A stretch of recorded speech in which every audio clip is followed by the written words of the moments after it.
Maybe soon, mo-take og board. Di lang akong magsaba para akong mo-take og board. Hindi ko kapasin. Ikaw hawa. Yeah! Hi guys! Welcome back to my vlog. Hi River. How can I help?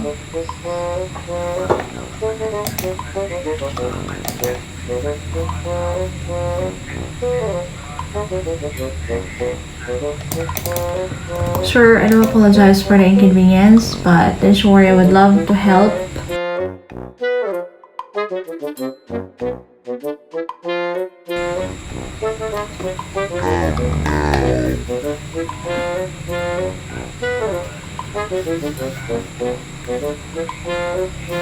Thank you, sir. And what is your first? Oh, sorry. Your first name is. I wasn't able to catch up, sir. I do apologize. What's your first name? I'm sorry. I wasn't able to catch up. Thank you, Anthony. Okay, so.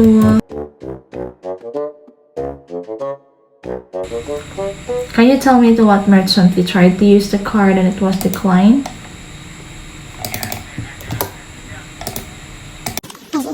I'm sorry, yeah, it will not work because this resource is blocked by this stuff. So you have to use your card somewhere else.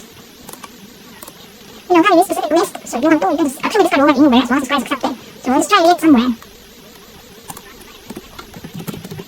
Correct. You can try it somewhere again, you don't have any specific list. After you're ready, you can use your card. I see. But then again, how are you sure if the resident will accept the card? Then you can ask the merchant if they will accept the card without resident issue using it. They can give us a call back.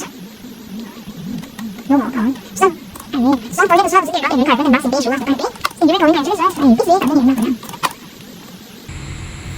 Moto ang customer.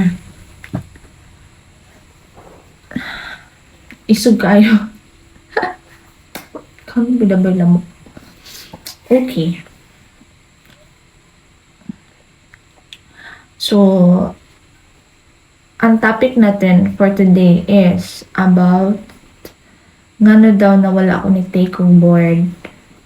So, daghan nag-aasa ko bakit na Tagalog na noon. Kung ngano wala na ako nag-take on board. Sayang daw akong gispilahan. Wala daw napunta. Wala din napuntahan para nagwala ng skila. Mga inana. So, first of all, I love teaching. Di na siya ma-question kay simula gamay pa ko guys. Mo din na siyang ako ang gustuhon or gusto siya kong mag-teaching or mag-teacher. Siguro na condition akong mindset tungod ra po sa among kaliwat nga kargado teacher. Okay? So, naningkamot jud ko, like, hilakan pa rin ako kay gusto jud ko mo eskwela pagka-teacher para mahawas mi sa kalisod. Even though, duha mi kabuk sa akong brother, still naglisod mi kay akong papa construction. Tapos akong mama housewife lang. So, one more thing na nakapakondisyon sa ako, makatabang gid daw nga maka-eskwela kag college, kay makakuha ko gindot nga trabaho. Tapos, nakuha ang sweldo. So, maka-provide na kasi imong pamilya. Tapos, mo sa permiin, ginasulti sa akong papa na di daw ta ko maparihas nila, nga wala sila grado, wala na trabaho lang ma-afford, wala madawat sila na siya. Wala siya. Okay. So, long story short, magod siya nga course ang akong gipili. So, meaning to say, ganahan sige ko sa akong course nga teacher. Nga pagka-teacher. So, ang tubag man good kung anong wala ko nag-take of board, number 1 is nag-graduate ko May 29 of 2019. Ang first nga board kay September of 2019, no? September of March, manata na. So, mauto na sa akong kagustuhan lagi nga makatrabaho, tapos maka-take of board, maka-income na yun ko. So, right after I graduated, nagdala akong syudad. So, kanang mauto nga nawili ko So, mga May, June, July, ug August, nakatudlo ko, naka-teach ko. Yes, I was once a teacher sa ESL. So, nag-ESL ko dito sa IT Park. So, nag-extra ko for 2 months. 2 months sa to siya. Pero ako to siyang gipatus kay labi nag-first job seeker pa ka. Like, happy kayo ka. Kay, uy, na ko'y own money. Like, mga ana-ana. Nga para sa ako, dako na kay ito nga amount na gina-offer. Tapos, nagpatabang po ko sa akong friend. Friend na ko, which is, basta, kaano siya, acquaintance. No, to. Na-hired ko ato.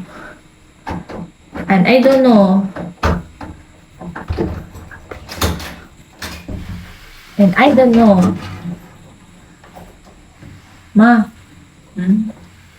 Agoy. Asan na ito eh? Ano man na, ako man na mo ba? Sura kong baby. Sige naman lang, di kaputulak mo lang akong yung video. Okay. So, lang gina-enjoy guys. So, unsa ako sa karon. So, usar gyud ako matumbag sa mga nautanas ako I enjoyed my job. I love my job. So, ana lang. So, panera man gyapon, suldado gyapon ta. We are all like paying our bills kung bisan unsa pa man.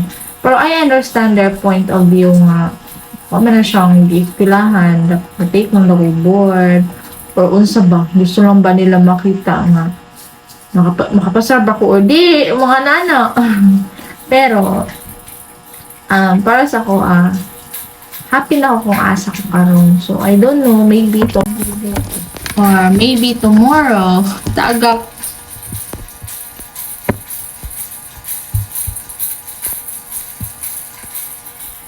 or wala ta kabalo no, or maybe tomorrow maka-decide na ko. Pero okay naman sa ako, bisan unsa pa, pero sa karon happy lang ko kung unsay anaa sa ako ang ako, especially nga na ako baby na work from home ako. So advantage na sa ako kung unsay naa ko karon. And then sarang ako masulti no, so wala tayo dapat pang huna-hunaon as long as makapay sa tatong bills and makasurvive sa atong everyday life. So, hinana na siya. Maybe soon, matake og board. Di lang akong magsaba para akong matake og board. Hindi ko kapasan. Di ko mawa. Joke. So guys, that's all for today and thank you so much.